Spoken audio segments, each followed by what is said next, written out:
عرفنا النهارده تاني يا جماعة. ضروري ضروري شير لايك عشان الكلام اللي انا هقوله ده يوصل. ضروري ضروري. كابتن محمود الخطيب النهارده عرفنا ان هو راح يزور عبد الله عرابي مشجع النادي الاهلي.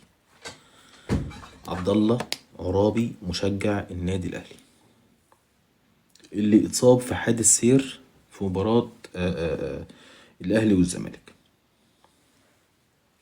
كابتن محمود الخطيب اللي ما اكتفاش باتصالات، ما اكتفاش بعضو من اعضاء مجلس الاداره يروح يطمن على الولد، لا، ده قال لك انا من نفسي اللي هروح اطمن على الولد. عشان النهارده نلاقي صفحات بخطين حمر، صفحات بيضة النهارده طالعه بتقول ان الكابتن محمود الخطيب طالع ياخد لقطه. لما يكون الكابتن محمود الخطيب رئيس النادي الاهلي،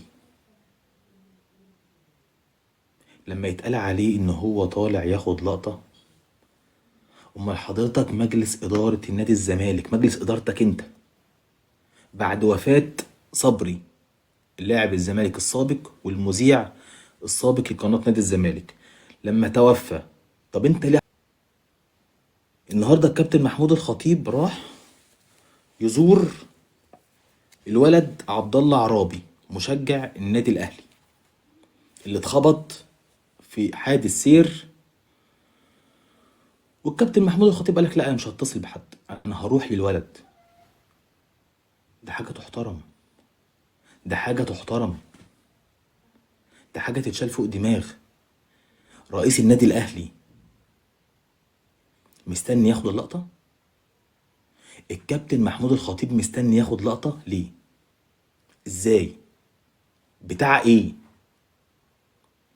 طب لما الكابتن طالع ياخد لقطه، طب ليه انتوا مجلس اداره نادي الزمالك ليه ما خدش لقطه وعين ولد من اولاد صبري؟ ليه؟ ليه ما عينوش ولد من اولاد صبري في قناه نادي الزمالك؟ ليه؟ انا عايز افهم القصه بتاعتكم، بتجيبوا الكلام ده منين؟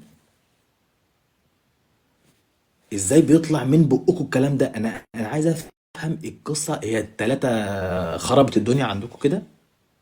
يعني التلاته ده شملت الدنيا عندكم؟ فاهمين انتوا بتقولوا ايه ولا بتحكوا في ايه خالص؟